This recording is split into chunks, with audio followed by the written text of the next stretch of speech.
నా లైఫ్‌లో ఇలాంటి ఒక డెసిషన్ తీసుకుంటానని నేను ఎప్పుడూ అనుకోలేదు. నువ్వంటే నచ్చిన వాళ్ళు నువ్వు ఏ పని చేసినా అందులో ఏదో ఒక తప్పుని వెతుకుతూనే ఉంటారు. నువ్వు ఒక దాంట్లో సక్సెస్ అయ్యావు అంటే ఖచ్చితంగా ఇంకో దాంట్లో ఫెయిల్ అయ్యే ఉంటావు. నేను అన్నింట్లో సక్సెస్ అయ్యానంటే అది ఫేక్. 'మహర్షి' మూవీలో మహేష్ బాబు చెప్పినట్టు సక్సెస్‌కి ఫుల్ స్టాప్స్ ఉండవంట. కామాలు మాత్రమే ఉంటాయి.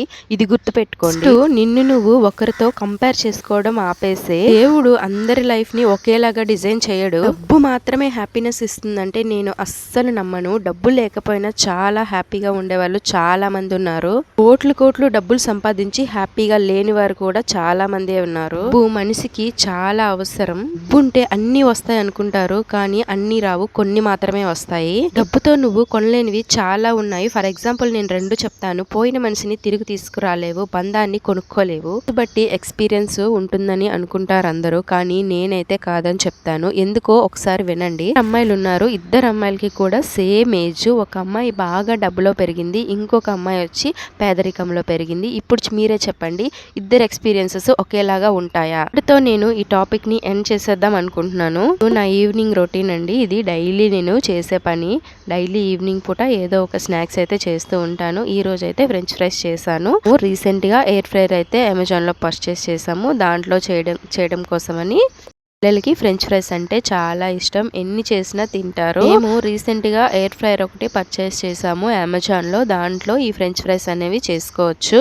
ఒకసారి ట్రై చేద్దామని చెప్పి చేస్తున్నాను. ఫ్రైర్ లో అయితే ఫస్ట్ టైం చేస్తున్నాను. ఇంతకు ముందు కూడా నేను ఫ్రెంచ్ ఫ్రైస్ చాలా సార్లు చేశాను. అప్పుడైతే స్టవ్ పైన చేశాను. ఫ్రైర్ చాలా బాగా యూజ్ అయింది. నాకైతే అస్సలు ఆయిల్ అనేది అస్సలు అవసరం లేదు. జస్ట్ మనము ఆ ప్లేట్ కి కొద్దిగా ఒక్క స్పూన్ ఆయిల్ పెట్టుకుంటే చాలు, ఇంకా మొత్తం అన్ని కూడా ఈజీగా ఫ్రై అయిపోతాయి.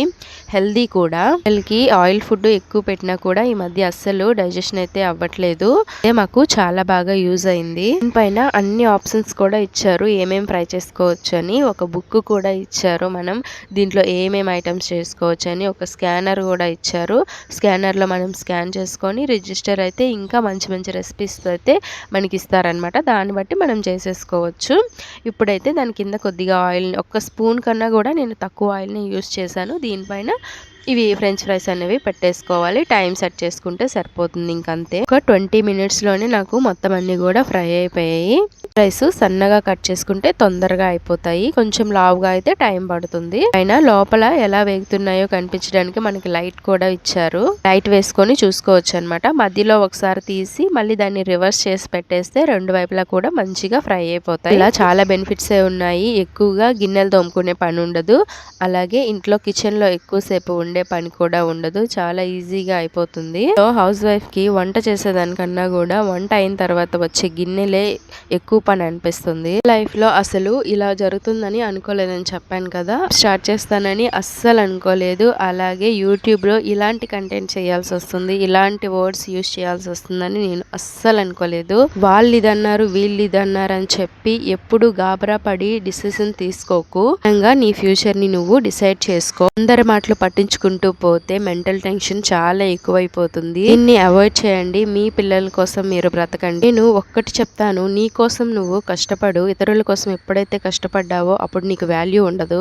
నీ కోసం నువ్వు కష్టపడితే నువ్వు ఎదుగుతావు, ఇతరుల కోసం కష్టపడితే వాళ్ళు ఎదుగుతారు. ఫ్రైస్ అయితే చాలా బాగా వచ్చాయి. నేను కొద్దిగా సాఫ్ట్ గానే తీసుకున్నాను, ఎందుకంటే మా చిన్న పిల్లకి ఇంకా పళ్ళు రాలేదు. ఆ పాప సరిగా తినదని చెప్పి ఇలా కొద్దిగా మరీ క్రిస్పీగా కాకుండా చేసుకున్నాను. పాపకి ఎలా ఉన్నాయంటే బాగుందని చెప్తుంది. వైపు చూసి చెప్పు అని చెప్తున్నాను నేను. ఫ్రైస్ పైన కొద్దిగా సాల్ట్ జల్లుకొని తింటే చాలా బాగుంటుంది, లేదా కెచప్ తో కూడా తినొచ్చు. నేనైతే కెచప్ తో తింటున్నాము. మేము ఏదో ఒక పెట్టేసిన తర్వాత మార్నింగ్ ఆరేసిన బట్టలు తీసుకొని ఫోల్డ్ చేసి పెట్టేసుకుంటాను. పిల్లలు ఉన్న ఇల్లు నీట్ గా ఉండాలంటే అస్సలు ఉండదు. మనం క్లీన్ చేస్తూనే ఉంటాం, వాళ్ళు ఏదో ఒకటి పోస్తూనే ఉంటారు. పొద్దున్న లేచిన దగ్గర నుంచి నాకు ఇంకా క్లీనింగ్ పనే సరిపోతుంది. ఒకదాని తర్వాత ఒకటి వస్తూనే ఉంటాయి. పిల్లలు కొద్దిగా పెద్దగా అయ్యి వాళ్ళకి అన్ని తెలిసొచ్చే వరకు కూడా అందరికీ ఇదే పరిస్థితి ఉంటుంది.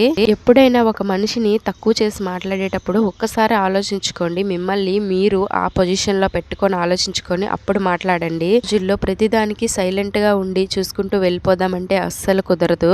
నోరు విప్పి మాట్లాడాల్సిందే, నిన్ను నువ్వు డిఫెండ్ చేసుకోవాల్సిందే. ఇప్పుడు ఆడపిల్ల తల్లిదండ్రులకు కూడా ఒకటి చెప్పాలనుకుంటున్నాను. ఒక అమ్మాయికి పెళ్లి చేసి పంపించిన తర్వాత ఏదైనా కష్టం వచ్చి ఫోన్ చేసిందంటే సర్దుకొని అక్కడే ఉండు అని చెప్పడంలో తప్పు లేదు. కానీ అక్కడ సిచ్యువేషన్ ఏంటనేది అర్థం చేసుకోవాలి. ముందు పిలిచి మాట్లాడండి. ఈ బెస్ట్ ఎగ్జాంపుల్ ఏంటంటే యూట్యూబర్ వైష్ణవి కేసు అందరికీ తెలిసే ఉంటుంది కదా. తనకి ఇప్పటికీ కూడా ఇంకా న్యాయం అయితే జరగలేదు.